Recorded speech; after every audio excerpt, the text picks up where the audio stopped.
Halo semuanya, perkenalkan nama saya Ilham Syah dengan NIM 524123010. Di video ini saya akan membahas tentang mikroprosesor dan mikrokontroler. Kita akan melihat apa saja bagian-bagian yang ada di dalamnya, fungsi dan setiap bagian tersebut, dan yang paling penting apa perbedaan antara mikroprosesor dan mikrokontroler. Oke, langsung saja kita mulai dari mikroprosesor. Ini adalah gambar umum dari sebuah sistem mikroprosesor. Secara sederhana, mikroprosesor dapat kita anggap sebagai pusat pengolahan data dalam sebuah sistem. Mikroprosesor membutuhkan beberapa komponen pendukung seperti memori dan perangkat input-output yang biasanya berada di luar chip. Semua komponen tersebut saling berkomunikasi melalui jaringan yang disebut bus, CPU. Kita mulai dari bagian CPU atau Central Point Unit. CPU saya katakan sebagai pusat kerja dan sistem karena bagian inilah yang mengolah dan menjalankan instruksi. Proses dimulai ketika CPU mengambil instruksi dari memori. Setelah itu instruksi diterjemahkan kemudian dijalankan. Di dalam CPU sendiri terdapat beberapa bagian penting. Salah satunya adalah kontrol unit atau dan ALU. Sementara itu, ALU atau Arithmetical Logic Unit digunakan untuk melakukan operasi aritmetika dan logika. Jadi gampangnya, CPU bertugas mengatur sekaligus mengubah instruksi yang diberikan oleh sistem. Memori digunakan sebagai tempat penyimpanan data atau program yang dibutuhkan oleh CPU. Ada RAM yang digunakan untuk menyimpan data sementara ketika sistem bekerja. Kemudian ada ROM yang digunakan untuk menyimpan instruksi atau program yang sifatnya lebih tetap.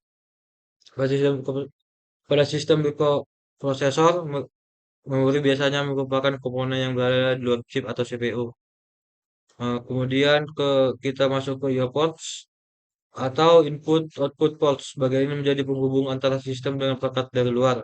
Melalui input, sistem menerima data dari perangkat seperti sensor atau keyboard. Sedangkan melalui output, sistem bisa mengirimkan hasil ke perangkat seperti LED, monitor, printer, atau perangkat lainnya.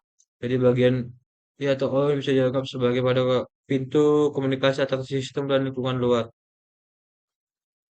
Termasuk database. Database adalah jaringan yang digunakan untuk membawa data antara CPU, memori, dan perangkat input-output. Misalnya CPU membutuhkan sebuah data dari memori, maka data tersebut akan dikirim melalui database. Jadi, kalau dianalogikan seperti jalan raya, database merupakan jalur yang digunakan untuk membawa dan data dari suatu bagian ke bagian lainnya. Kita masuk ke Andreas Bus. Kalau data kalau database membawa datanya, maka kalau database bertugas menunjukkan lokasi atau alamat dari data tersebut. Jadi CPU menggunakan address bus untuk menentukan memori atau perangkat mana yang ingin diakses. Singkatnya, address bus menentukan alamat, sedangkan database membawa datanya. Termasuk ke control bus, sesuai namanya, jalur ini digunakan membawa berbagai sinyal kontrol. Sinyal tersebut digunakan untuk mengatur bagaimana proses komunikasi antara CPU, memori, dan I dan O berlangsung. Contohnya adalah sinyal read untuk membaca data dan write untuk menulis data. Jadi kalau diringkas, database membawa data, address bus menentukan alamat, dan control bus mengatur prosesnya. Input output device digunakan untuk memasukkan data ke dalam sistem, contohnya seperti keyboard, mouse, dan sensor. Sedangkan output device digunakan untuk menampilkan atau mengeluarkan sinyal dari proses yang digunakan sistem. Contohnya adalah monitor, printer, LED, dan speaker. Jadi input masukkan informasi, sedangkan output mengeluarkan hasilnya. Selanjutnya kita masuk ke microcontroller.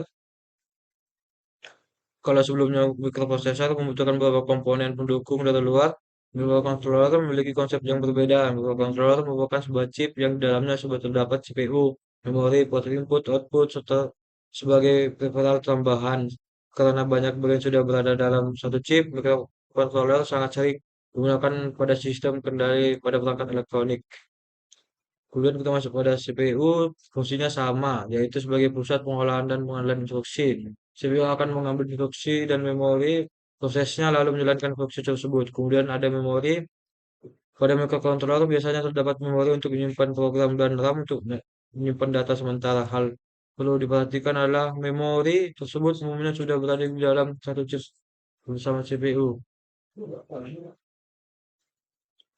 Kemudian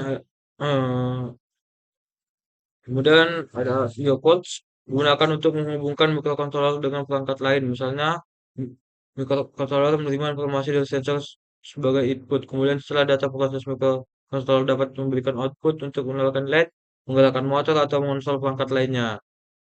Termasuk ke timer dan counter. Timer digunakan untuk mengatur waktu dalam suatu proses. Misalnya digunakan untuk memberikan jeda atau menghasilkan sinyal PWM. Sedangkan counter digunakan untuk menghitung jumlah pulsa atau kejadian tertentu.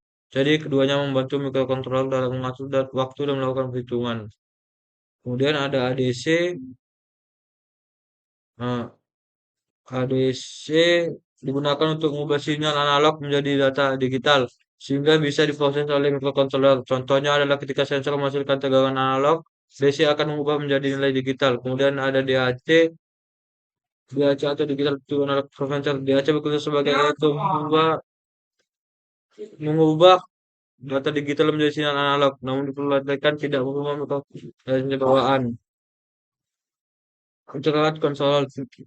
Selanjutnya ada controller digunakan ketika ada suatu kejadian yang membutuhkan perhatian CPU dengan segera. Ketika interrupt terjadi, CPU dapat menghentikan sementara proses yang sedang dikerjakan untuk mengalami kejadian tersebut. Setelah selesai, CPU akan melanjutkan proses sebelumnya. Masuk ke si osilator. Osilator menghasilkan sinyal clock yang digunakan sebagai acuan waktu kerja mikrocontroller. Dengan adanya clock, setiap proses dapat berjalan secara teratur dan sinkron. Jadi, osilator membantu komputer supaya cepat menunjukkan prosesnya. Yang terakhir, special function block. Bagian ini berisi fungsi tambahan yang disediakan oleh microcontroller tertentu. Jenis dan fungsinya dapat berbeda tergantung microcontroller yang digunakan. Fungsi tambahan ini biasanya dibuat untuk mendukung jumlah aplikasi tertentu. Kesimpulan dari processor dan microcontroller secara berdampingan. Jadi setelah dibahas keduanya dapat disimpulkan bahwa microprosesor dan microcontroller memiliki fungsi dasar yang sama berkaitan dengan pengolahan pengadilan data, tetapi cara penyusunan yang berbeda. Microprosesor lebih berfungsi pada CPU dan biasanya membutuhkan komponen mendukung dari luar. Sedangkan microcontroller menggabungkan CPU, memori, I dan O, dan berbagai peripheral ke dalam satu chip. Karena itu microprosesor lebih cocok digunakan untuk sistem yang membutuhkan prosesan tinggi dan fleksibilitas. Sedangkan microcontroller lebih cocok untuk sistem kendali dan perangkat embedded yang membutuhkan rangkaian yang lebih sederhana dan efisien. Jadi, cara paling mudah untuk mengingatnya adalah microprosesor sama dengan CPU dengan komponen pendukung yang terpisah, microcontroller, CPU, memori atau dan RAM peripheral yang sudah terintegrasi dalam satu chip. Demikian penjelasan saya mengenai microprosesor dan microcontroller. Terima kasih sudah menyaksikan video ini. Jika ada salah kata, mohon maaf. Terima kasih.